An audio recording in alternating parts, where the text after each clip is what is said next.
Good evening students. आज हम पढ़ेंगे एक्सपेरिमेंटेशन मेथड। तो यहाँ पे कह रहे हैं प्रयोगात्मक विधि से आपका क्या अभिप्राय है, प्रयोगों के विभिन्न प्रकार कौन कौन से हैं, प्रयोगात्मक विधि के विभिन्न पदों की संक्षिप्त विवेचना करनी है। ठीक है, देखते हैं क्या कहते हैं। एक्सपेरिमेंटेशन प्रयोगात्मक नाम से पता लगा है, हम प्रयोग करके कुछ निष्कर्ष निकालते हैं।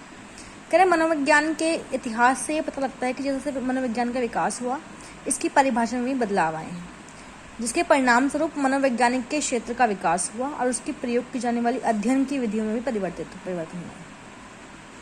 मनोविज्ञान को जब मन या आत्मा का विज्ञान समझा जाता था, तो उस समय इसकी अध्ययन विधि अंतर्दर्शन थी, मतलब इंट्रोस्पेक्शन थी। जब मनोविज्ञान को चेतना का विज्ञान के रूप में जाना जाने लगा, तो मनोवैज्ञानिकों ने मनोविज्ञान का अध्ययन करने के लिए निरीक्षण विधि का सहारा लिया। वर्तमान शताब्दी के आरंभ से ही मनोविज्ञान को व्यवहार का विज्ञान माना जाने लगा। वो वुंट द्वारा स्थापित प्रथम मनोवैज्ञानिक प्रयोगशाला के बाद मनोवैज्ञानिकों ने प्रयोगात्मक विधि का महत्व दिया, क्योंकि यह विधि अन्य विधियों की अपेक्षा वैज्ञानिक विधि की कसौटी पर खरी उतरती है। इसी विधि की वजह से मनोविज्ञान को एक विज्ञान के रूप में माना जाने लगा। जिस तरह से एक भौतिक शास्त्री और प्रयोगशाला में धातु का तापमान के प्रभाव का अध्ययन करता है, उस तरह एक मनोवैज्ञानिक अपनी प्रयोगशाला में वातावरण जन्य कारकों का प्राणियों के आधार पर प्रभाव का अध्ययन करता है। इस विधि के द्वारा कार्यकरण संबंध का वैज्ञानिक ढंग से अध्ययन किया जाता है। ठीक है, बहुत सारे मनोवैज्ञानिक ने अपनी अपनी परिभाषाएं दी हैं इस विधि के लिए। देखते हैं कौन कौन सी परिभाषाएं हैं। पहला है फेस्टिंगर के अनुसार प्रयोग का मूल आधार निर्भर चरों पर पड़ने वाले प्रभाव का अध्ययन करना है। गैरट के अनुसार प्रयोगात्मक विधि प्रयोग पद्धति से पूछा गया प्रश्न है। जहोदा और साथियों के अनुसार प्रयोग उपकल्पना के परीक्षण करने की एक विधि है।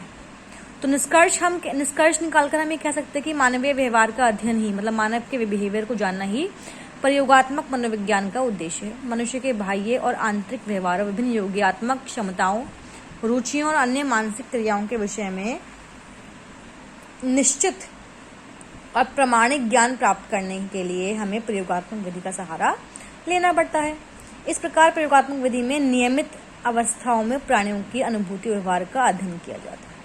अब देखने क्या उद्देश्य। पहला है कार्य और कारण का संबंध देखना, आंतरिक अंगों के परिवर्तनों का अध्ययन करना, मनोविज्ञान संबंधित तथ्यों के ज्ञान में वृद्धि करना, तथ्यों की व्याख्या और मापदंड करना, व्यवहार और उसके उन सिद्धांतों का अध्ययन करना जिनकी सहायता से व्यवहार को समझा जा सके, उसकी भविष्यवाणी की जा सके और उसे नियंत्रित भी हम कर सकें। अब अनिवार्य तत्व क्या है प्रयोग के। पहला है मनोविज्ञान प्रयोगशाला, मतलब पहले आपको प्रयोगशाला की जरूरत पड़ती है। फिर एक्सपेरिमेंटर, मतलब प्रयोगकर्ता की जरूरत पड़ती है। सजीव परीक्षार्थी, कि जिन प्राणियों पर प्रयोग करने होते हैं उन्हें परीक्षार्थी कहते हैं, मतलब आपको चूहे पे करना है या किसी और पे करना है तो उस चीज़ का भी कोई जंतु वहाँ पे होना चाहिए। लेकिन आजकल जो है मृत शरीरों पर भी हम कर सकते हैं प्रयोग। उद्दीपन, मतलब वातावरण किसी एक ऐसी भौतिक शक्ति से है जो शरीर को काम करने या प्रतिक्रिया करने की उत्तेजना देती है। फिर रिस्पॉन्स भी आना चाहिए, प्रतिक्रिया भी बहुत ज़रूरी होती है। चर, मतलब वेरिएबल्स का मतलब क्या होता है, जिसे बदला जा सके या फिर जो स्वयं को बदलने की स्थिति में हो और विभिन्न रूप धारण कर सके। उद्दीपन के बदल जाने पर अनुक्रियाएं भी बदल जाती हैं। उद्दीपन एक प्रकार का चर है और अनुक्रिया दूसरे प्रकार का। करें उद्दीपन में प्रयोगकर्ता अपनी इच्छा के अनुसार परिवर्तन कर सकता है। वह उसमें विधि के अनुसार जानबूझकर परिवर्तन कर सकता है। इसी प्रकार किसी भी प्रयोग में प्रयोगकर्ता कुछ चरों को परिवर्तित करते हैं, शेष चरों को नियंत्रित या स्थिर रखते हैं और इस प्रक्रिया का प्राणी पर प्रभाव नोट किया जा सकता है। आगे देखते हैं क्या कह रहे हैं। अब प्रकार कौन से हैं प्रयोगों के। तो पहला है प्रयोज्यों की संख्या के आधार पर, नंबर ऑफ सब्जेक्ट्स के अनुसार। अब इसमें दो तरह के हो सकते हैं, व्यक्तिक प्रयोग या फिर समूह प्रयोग। व्यक्तिक मतलब जो इंडिविजुअल इंसान करता है उसको हम बोलते हैं। समूह मतलब जहाँ पर दो या दो से अधिक समूह में बच्चों को बांट दिया जाता है। अब समूह में दो तरह के आते हैं, प्रायोगिक समूह या फिर नियंत्रित समूह। तो प्रायोगिक में कौन से आते हैं, जिसका प्रयोज्यों पर प्रयोग किया जाता है और जिसमें स्वतंत्र चर अनियंत्रित होते हैं। और नियंत्रित कौन से होते हैं, जिसमें जो चर हैं वो नियंत्रित किए जा सके। ठीक, एग्जाम्पल यहाँ पर दिया गया, ये आप एक बार देख लीजिएगा। दूसरा, समस्याओं और उद्देश्यों के आधार पर। पहला है खोजक प्रयोग, मतलब एक्सप्लोरेटरी। तो गुइगन के अनुसार ऐसे प्रयोग वे प्रयोग हैं जिनकी समस्या के संबंध में प्रयोगकर्ता को सीमित मात्रा में ऑलरेडी ज्ञान होता है और अपने ज्ञान को वो आगे बढ़ाने के लिए प्रयोग करता है। सिद्ध प्रयोग, कॉन्फर्मेटरी, मतलब पहले से ही बात सिद्ध हो चुकी है लेकिन हम इसको दोबारा से प्रूव करते हैं ताकि जो हमारा ज्ञान है वो और स्पष्ट हो सके। नेक्स्ट है क्रूशियल। तो ये वो प्रयोग होते हैं जिसमें प्रयोगकर्ता एक या अधिक विपरीत परिकल्पनाओं को जांचता है। इस तरह के प्रयोग में एक सिद्धांत से संबंधित कथन की पुष्टि और दूसरे सिद्धांत से संबंधित कथन का खंडन होता है। नेक्स्ट है पायलट स्टडीज। तो कह रहे हैं इस प्रकार का प्रयोग प्रमुख प्रयोग से पहले किए जाने वाले प्रयोग हैं जिसके आधार पर प्रयोगकर्ता द्वारा उन कठिनाइयों का पता लगा सकता है जो प्रमुख प्रयोग के दौरान आ सकते हैं। नेक्स्ट है भी चरों की संख्या के आधार पर। तो यहाँ पर दो तरह के होते हैं, एक चरीय और बहुचरीय। एक चरीय यहाँ पर खाली एक ही चर पर आश्रित हो प्रयोग, लेकिन बहुचरीय यहाँ पर मतलब दो से अधिक स्वतंत्र चर पाए जाते हैं। अब क्या कैरेक्टरिस्टिक्स होती है, क्या विशेषताएं हैं इसकी। तो पहला, सत्यापन क्षमता होती है, इसके अंदर वस्तुनिष्ठता होती है, समानता होती है, निश्चयात्मकता होती है और पूर्व कथनीयता भी इसके अंदर पाई जाती है। कह रहे हैं प्रयोग लिखने की विधि या प्रयोगात्मक विधि के विभिन्न पद कौन कौन से हैं। तो पहला है पहले आप देंगे शीर्षक, टाइटल ऑफ द हेडलाइन। उसके बाद आप सर्वे ऑफ द लिटरेचर लिखेंगे। इसमें क्या होता है कि इस चरण में प्रयोग के ऊपर हुए पहले के मतलब जो जिसमें इसमें क्या होता है, जिस किसी ने भी पहले इस पर प्रयोग किया हो उसने क्या निकाला वो हम लिखते हैं। समस्या के बारे में बताओ, समस्या क्या आ सकती है, ज्ञान का अधूरापन, विरोधी परिणाम और व्याख्या होती है इसके अंदर।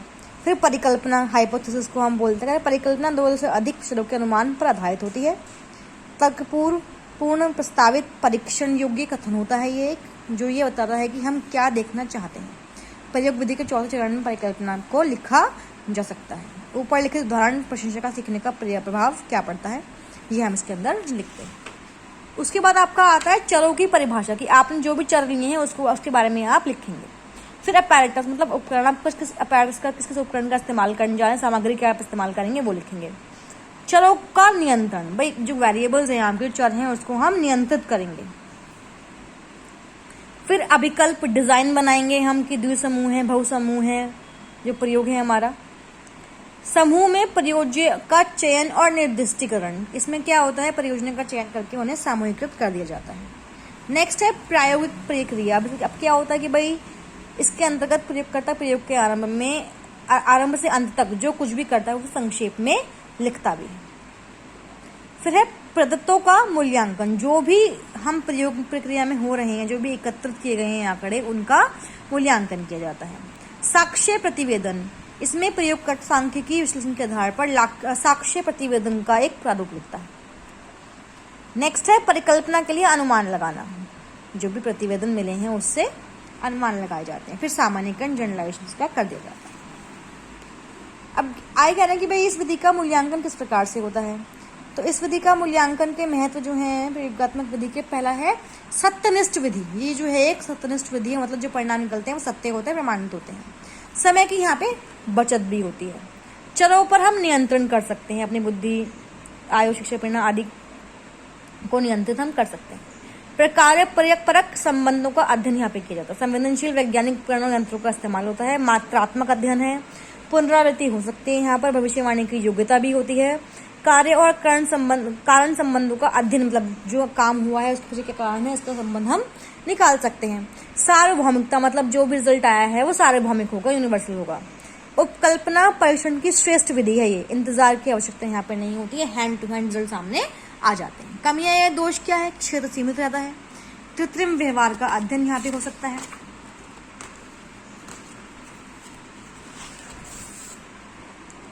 नियंत्रण का अभाव पाया जाता है। प्रयोज्य का असहयोग होता है। अनेक चरों के परस्पर अध्ययन में कठिनाई आ सकती है। चरों की निर्बलता, प्रयोज्यों का अस्वाभाविक स्वभाव यहाँ पे देखने को मिलता है। खर्चीली विधि है, प्रयोगकर्ता की उपस्थिति यहाँ पे जरूरी होती है।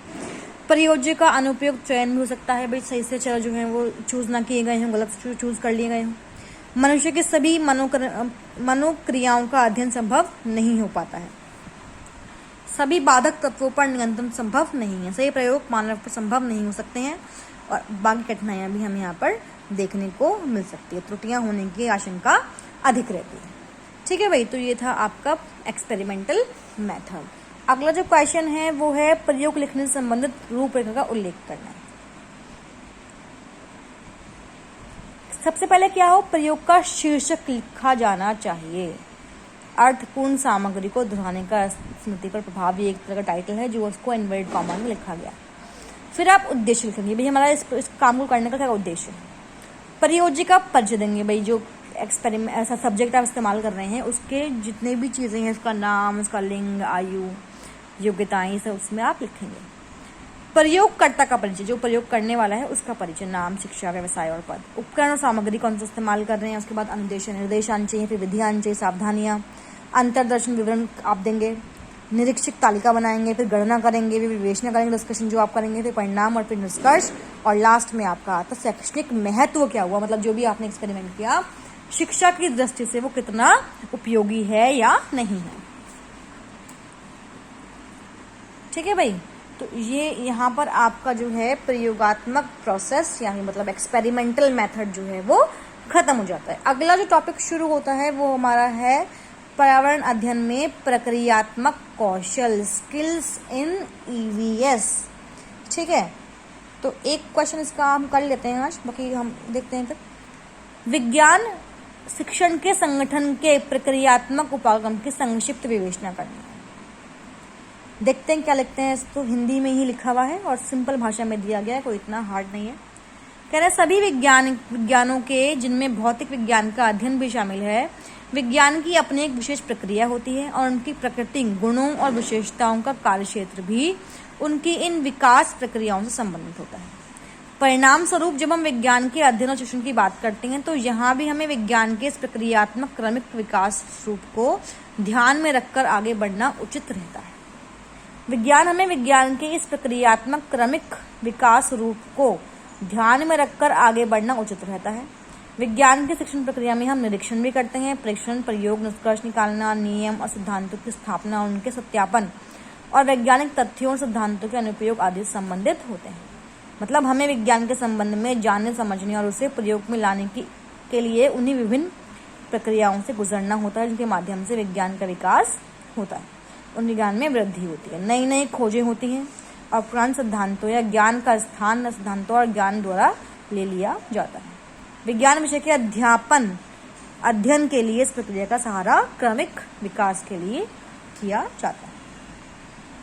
करें यदि हम इस प्रक्रिया विशेष की बात कर रहे हैं तो ये ज्ञात होता है कि जिज्ञासा, संग्रह की प्रवृत्ति, कौतूहल और कुछ न कुछ नया करने या बनाने की इच्छा से बातें स्वाभाविक रूप से ही बालकों में पाई जाती हैं। यही से विज्ञान की प्रक्रिया प्रारंभ होती है और वैज्ञानिक जानकारी को बढ़ावा मिलता है। इस प्रकार यदि यह बात ध्यान में सोची जाए कि बालक प्रक्रिया अथवा प्रक्रियाओं को करके भौतिक विज्ञानों के तथ्यों या नियमों से परिचित होते हैं तो वे किसी भी वैज्ञानिक जानकारी प्राप्त करने की आवश्यकता अथवा किसी पाठ को पढ़ने की आवश्यकता कब अनुभव करते हैं। मतलब हम यहाँ पे जो है हम विज्ञान की आवश्यकता के बारे में बात करते हैं। विज्ञान में क्या रहता है, तो विज्ञान जो है हमें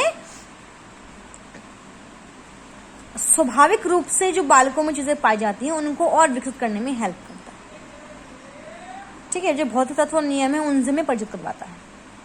जो फैक्ट एंड फैक्चुअल चीजें हैं हम उसके बारे में गहराई से विचार कर सकते हैं, सोच सकते हैं, प्रक्रियात्मक उपागम का इस्तेमाल कर सकते हैं। ठीक है,